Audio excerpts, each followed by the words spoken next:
Assalamualaikum warahmatullahi taala wabarakatuh and very good day to everyone. Okay, so today I will explain about the theory about the nature of light. So the part of optical properties. Okay, as you can see from this image, we can see the beautiful rainbow. Okay, shown distinct secondary rainbow.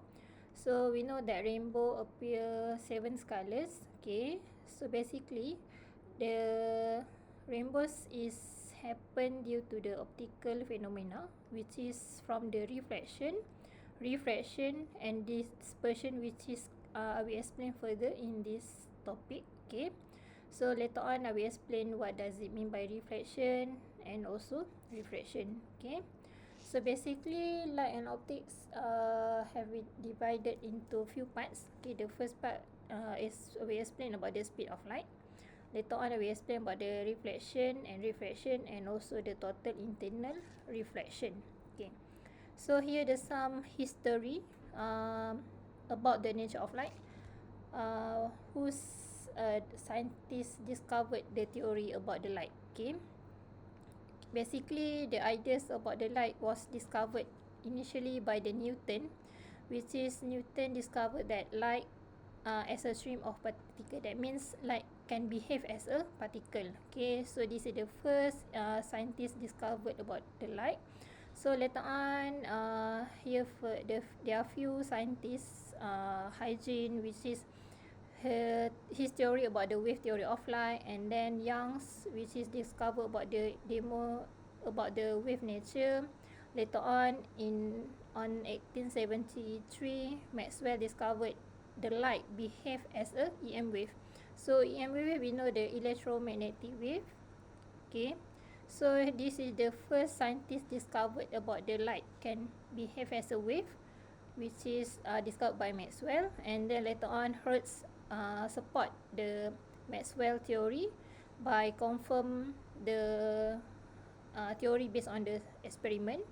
So all this theory has been discovered by the few scientists. Okay, so in this case, photoelectric effect experiment show that kinetic energy ejected electron independent of light intensity, contradict wave theory that more intense beam add more energy to electron. That means the classical theory in this statement means that the classical theory is slightly different with the modern theory about the photoelectric effect.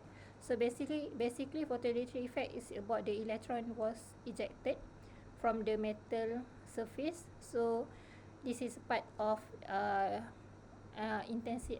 This is a part of light, which is if a light have energy, so we know the energy of light is equal to hf. If the light strike to the some part of metal, so the electron will be ejected. The ejected electron, we call it as a photoelectron. So basically the photoelectric effect is a part of the theory or the phenomena about the nature of light. Okay, so and then in the late 1905, the Einstein theory discovered about the concept of quantization, which is discover the theory of photoelectric effect. This is related to the modern physics. Okay, so and then energy of light wave presence in particle called a photon. So we know that a photon is a light. Okay, and light contain of photon. So based on the Einstein, he says that energy said to be quantized. Okay, which is the energy have the value of frequency, and H is a Planck constant, which is energy is proportional to the frequency of electromagnetic wave.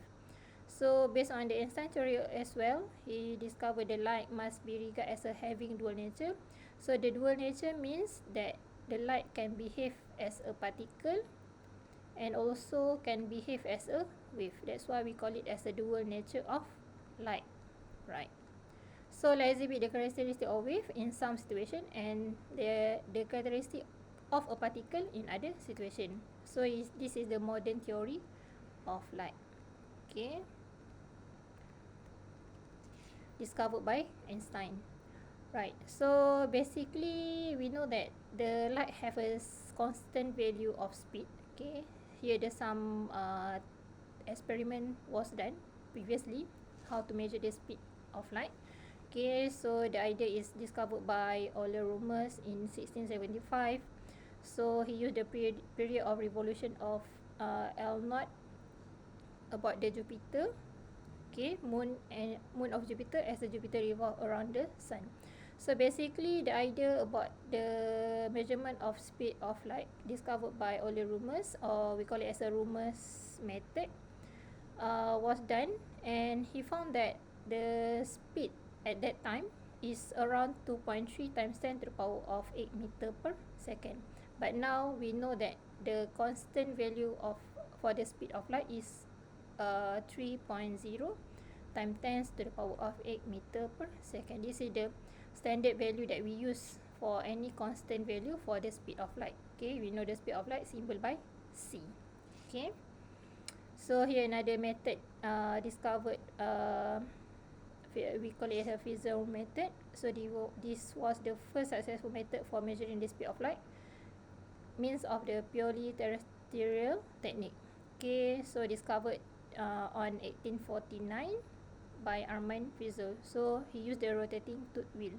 So actually this value was used up to now, which is the constant value we use for the C is 3.0 times 10 to the power of 8 meter per second. So basically there are two experiments was done to measure the value of speed of light previously. Okay, so and then the rays of approximation in geometrical optics. So basically the geometrical optics involves the study of propagation of light. Okay, so we need to know how light was propagated. So basically the assumption for the light propagate is light travel in a straight line. So basically light travel in straight line and can pass through. In, for example, if you have a wavefront here, if you can see from this image, so light propagate in a straight line. So rays are given with a straight line perpendicular to the wavefront. So figure show a plane or wave propagating to the right. So basically we need to know that light propagate in a straight line.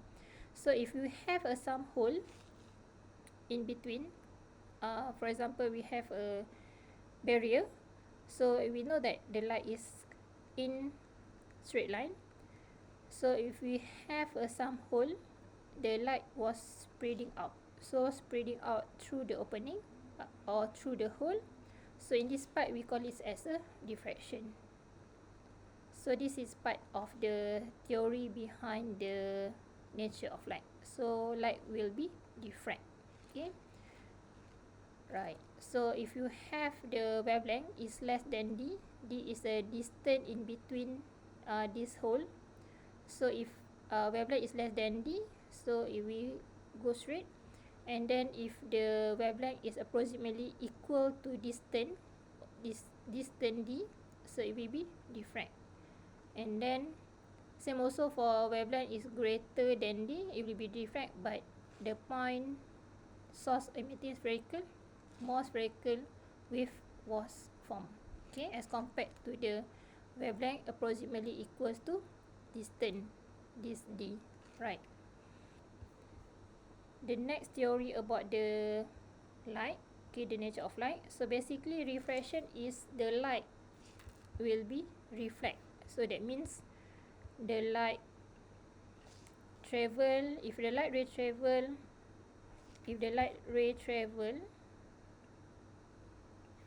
so the light will be reflected. Okay, so if you compare these two images A and B, so if you can see, if the light pass through a flat surface, so specular reflection, where the reflected ray are parallel to each other. But then if the surface is not flat, so we call it as a diffuse reflection, where the reflected ray travels in a random direction. So here the difference between the reflection phenomena. So here the real image photograph of the reflection, so of the specular reflection using the laser light, right. So here also the photograph of diffuse reflection using laser light. So the diffuse reflection happen when the surface is rough. So basically, the idea of reflection, the real phenomena is discovered during when we drive in a wet road. So if we drive in a wet road, the road is wet. So the smooth surface of the water specularly reflect most of the headlight beams away from a car. So that's why in some cases, if the road is wet, so we difficult to see in front of the road. Okay, so that's why we difficult to see.